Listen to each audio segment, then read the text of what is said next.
Welcome to the Dragon's Den. I am your venerable host Orochi, and today we are going to talk about the only thing that really matters: dragons. Specifically, the Dragon Diehard archetype for Pathfinder 2. It's easy to get to if you're using Path Builder. You just got to make sure that you turn class archetypes on, even though it's sort of a racial archetype and not a class archetype.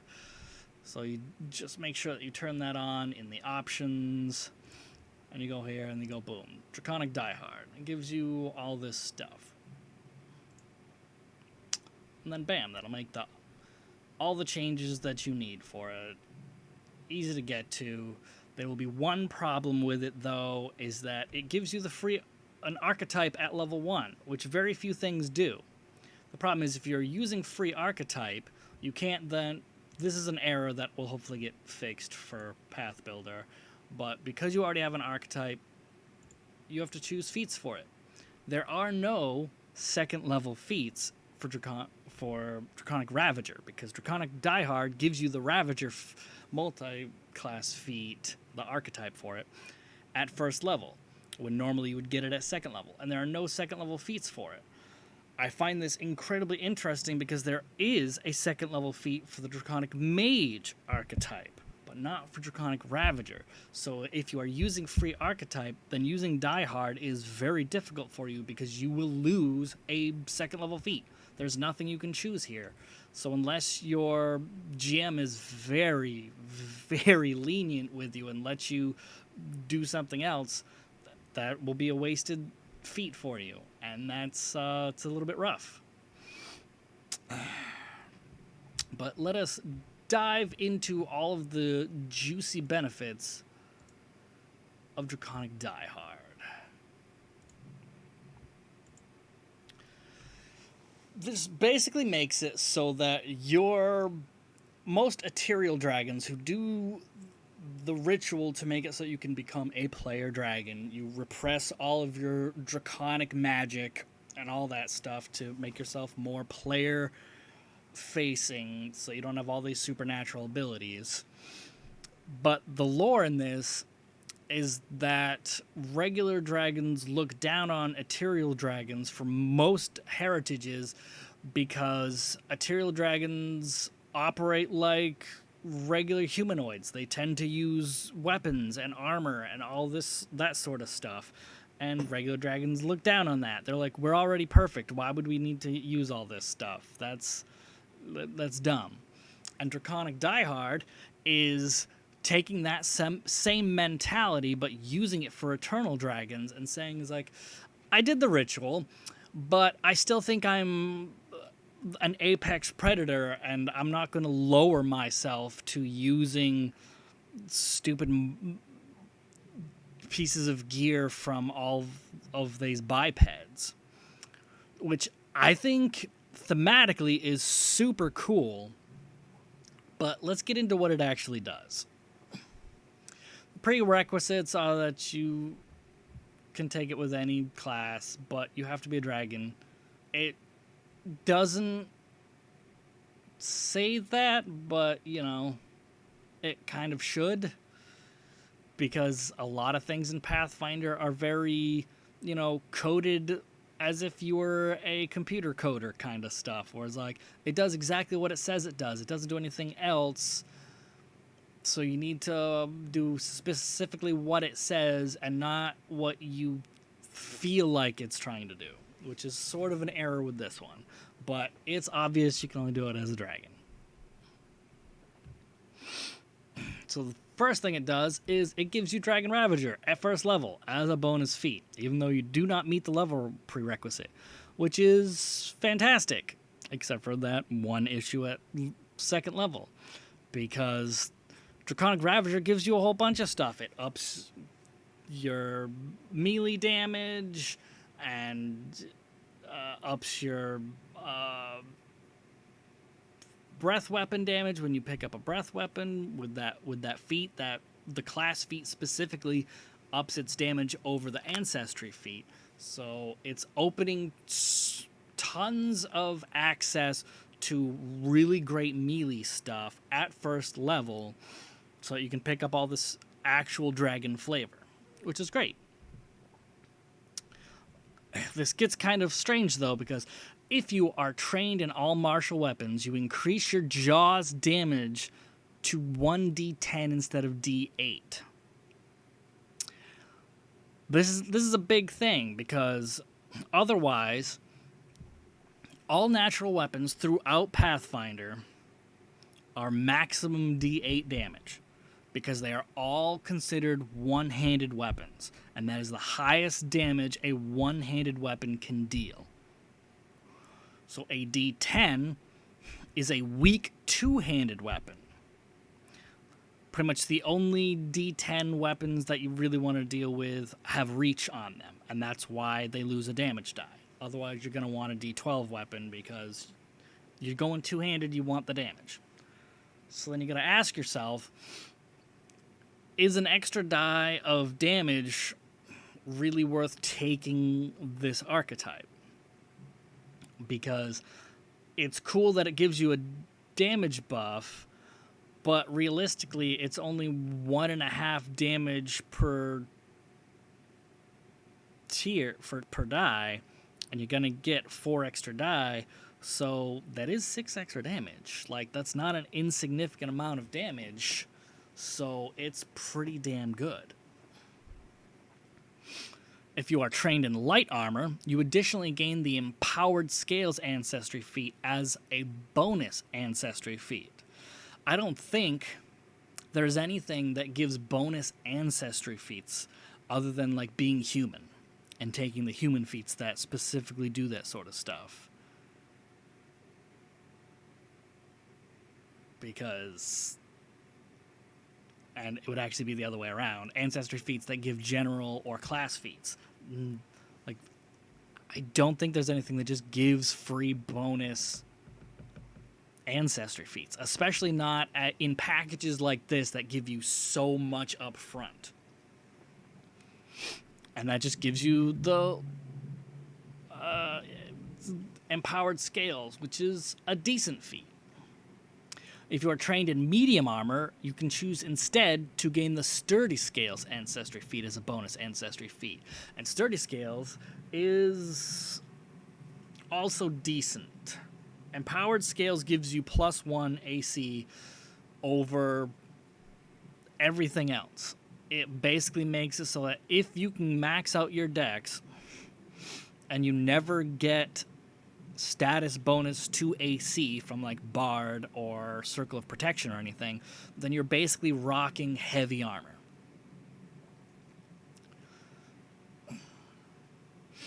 Whereas Empowered Scales makes it so that you're wearing medium armor at all times, which is not fantastic, because you could just wear medium armor. But that's definitely against the theme of this archetype.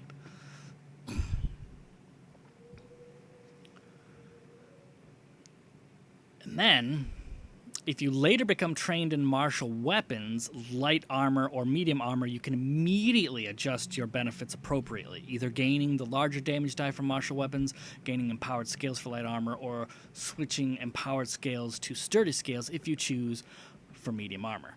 This is free upgrades. It's like, hey, if you ever take, archetypes or feats that give you these additional proficiency bonuses that are usually pretty garbage. Like, if you're a caster or one of the rare martial classes that doesn't have access to all martial weapons, and you grab all martial weapons, it doesn't scale, so it's not good for you. But specifically with this archetype, it gives you good bonuses. So that makes those feats far better than they would be for pretty much any other class.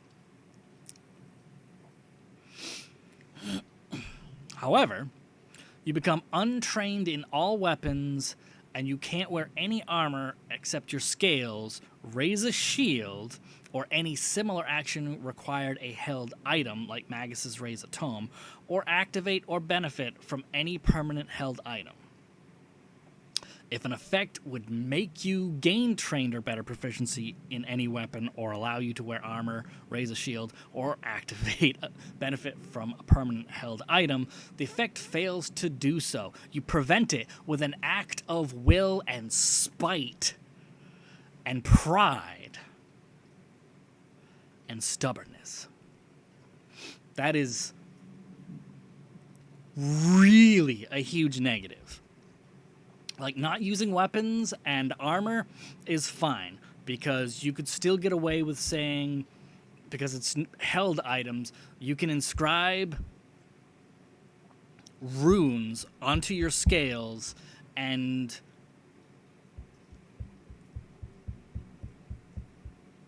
that would be good for damage.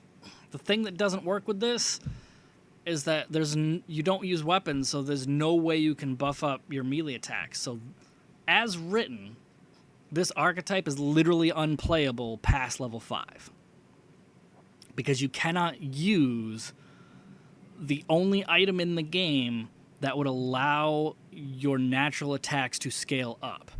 Hand wraps of mighty blows. They are required for any character in this game who wants to use natural attacks, because they're all considered, brawling type stuff, even if they aren't in the brawling group.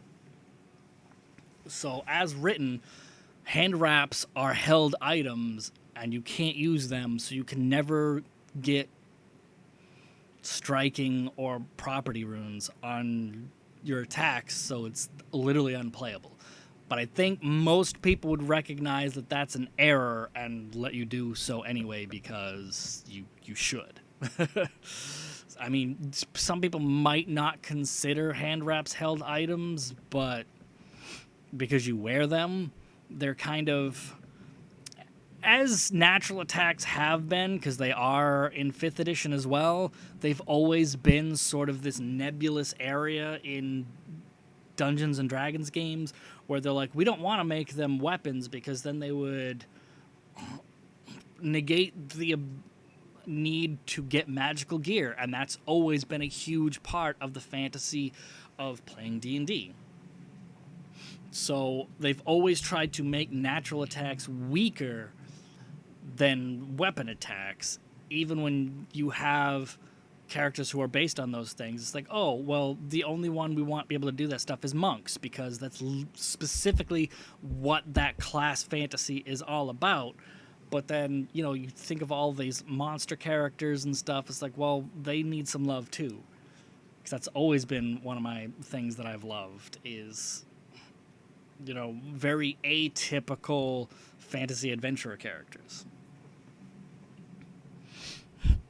So you should be able to use hand wraps with this, and if your GM allows it, then it's perfectly fine. You don't need weapons or armor. You're a dragon. You scale up normally with the rest of your party. Everything will be great. The issue is that you can't use shields, which, if you want to use any sort of defensive character, that sucks hard.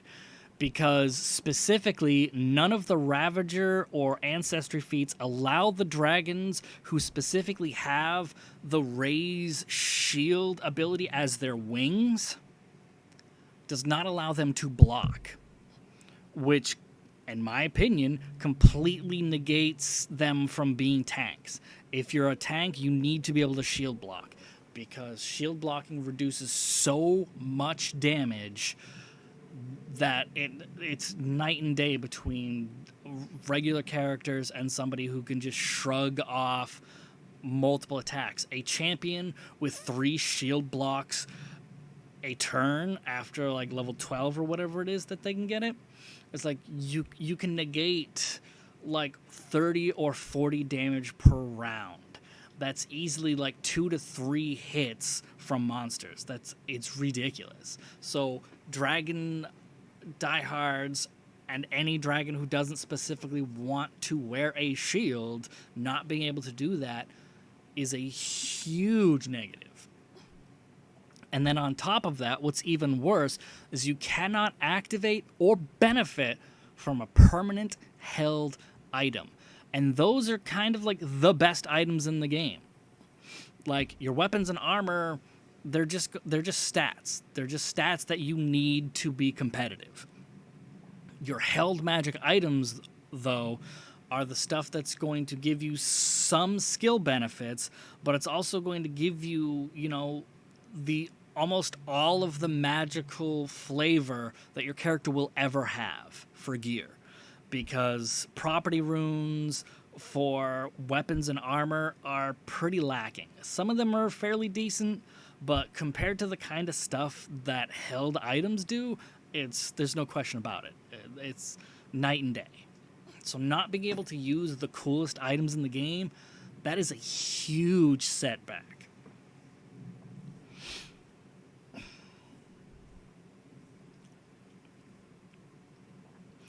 And it goes on, this doesn't prevent you from using held consumable items like scrolls and potions or material components or anything like that. Even Diehards are willing to make some compromises. If you ever willingly use a weapon, you immediately lose the benefits of Draconic Diehard for 24 hours, and that means you lose everything from Draconic Ravager as well. And it's weird that only says weapons. Like, you could use held items and armor with no negatives, even though it says not to. So I think that's another oversight where your GM would probably agree that you use any of that stuff, you lose the benefits for 24 hours. That would probably not be an uncommon thing. Because the GM is the final arbiter for whether something is allowed by the Diehard's Pact and should err towards disallowing any interaction other than activating held consumable items. Which is weird that it says, at most you should allow people to activate things if you're lenient. Otherwise, don't allow anything. Which is sort of a weird stance on things. So if you just take this archetype by itself, even in its best light, going over the rough parts of not being able to use hand wraps and shields and all that stuff, it is not great. Like, the extra damage is decent, the free feats are really good, but if you're playing a low-level game, then I would say this is fine. But by the time you get to level 10, you start being able to get magic items that are going to make a big difference in the capabilities of your character. It's nice that they can use consumables, because those very specific consumables are really powerful, whereas most of them are sort of trash. But if you tie this into using the Hordes of Power mechanic, so that you either have automatic bonus progression, which undoes the problem with hand wraps, that's fine. It's a lot less flavor and probably still kind of weak overall, especially for higher levels. But if you use the monster parts system for just straight gold conversion instead of using monster parts, then this becomes a very usable archetype. And you can definitely make a powerful melee character with this. And I think it's throughout everything in this book, it seems like martial power gets a lot more stuff than casters. And I will keep saying this over and over and over again in every video that even vaguely touches on it. I think casters are dramatically underpowered in this system. They don't have enough action economy compression to justify how fantastically numerically weak all their spells are, and all their defenses are, and the whole package is just weaker. People are like, oh, it can do this and it can do that. It's like, sure, if you're not taking a punch to the face and going down in the first round, maybe you could do something. But so far, that's not been my experience. So I kind of wish that there was another die-hard archetype that specifically favored casters and just gave extra damage to their spells and stuff. That would be great. But if you're trying to make a martial character, and especially if you have free archetype, if this with free archetype, sure, you're going to lose your second level free feat, but you're automatically getting empowered scales, so you can just kind of write that off. And it's also giving you a melee damage buff for your best attack. It's really, really good. And I hope to, at some point, play this kind of a character, but having dozens and dozens of characters thought up that I want to play, and even twice that amount in just mechanical builds that I would like to try out to see how they fare, it's like a constant problem I've always had. It's like I'm never going to be able to play all these characters. I don't find enough games to play in, which is very unfortunate, because I do love rich mechanic depth and being able to just make really interesting characters to play within that space. I kind of hope that going forward, we will, with new Battle Zoo releases, we'll get expansions to the monster parts system, because trading monster parts for all held items is going to become a worse and worse prospect as we go on, because I've heard that we're going to be getting another big item book, kind of like Bazaar, but not so focused on trying to be weird. I don't know how you would describe the Bazaar, because it was very strange. There was a lot of weird and unusable stuff in it, as well as some good stuff. But I don't think it was the item book most people were looking for. Whereas now it sounds like we might be getting one. So if we get a whole slew of new items, then the monster parts system is going to look worse and worse over time unless it gets more options. That's just the nature of, how items work. The more you get of them, the more variety you have and the more cool stuff you can choose from.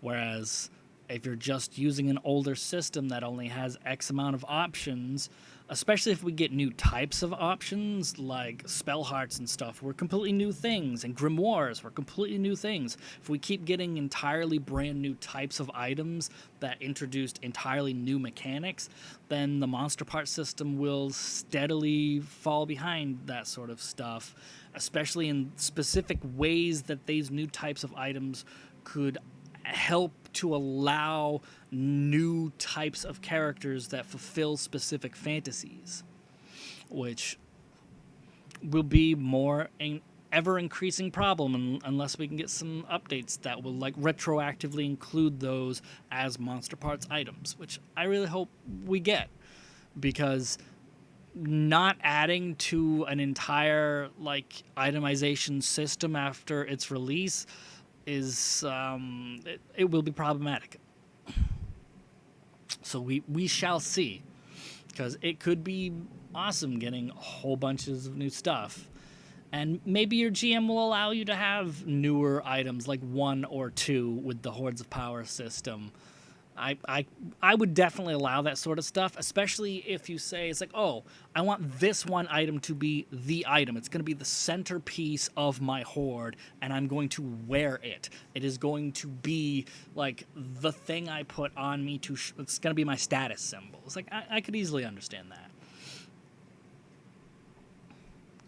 But I think I tend to go with rule of cool and trying to make characters feel a lot more powerful by the very nature of things than what is probably baseline Pathfinder 2, which is difficult for me because there's a lot of power constraints in Pathfinder 2, and it doesn't quite live up to what it's trying to do, but it's a lot better than 5e at being balanced. Hopefully someday we'll get an even more balanced system that actually allows people to do tons of really powerful, cool stuff. We can only hope. But yeah, a little bit of a shorter video, but this is definitely cool. There's a lot of cool stuff you could build out of this. And of course, if you want to min-max stuff, either make a barbarian or fighter. And with this archetype and free archetype, you're gonna wreck everything you come across. Have fun. That is it for now. Have a great evening.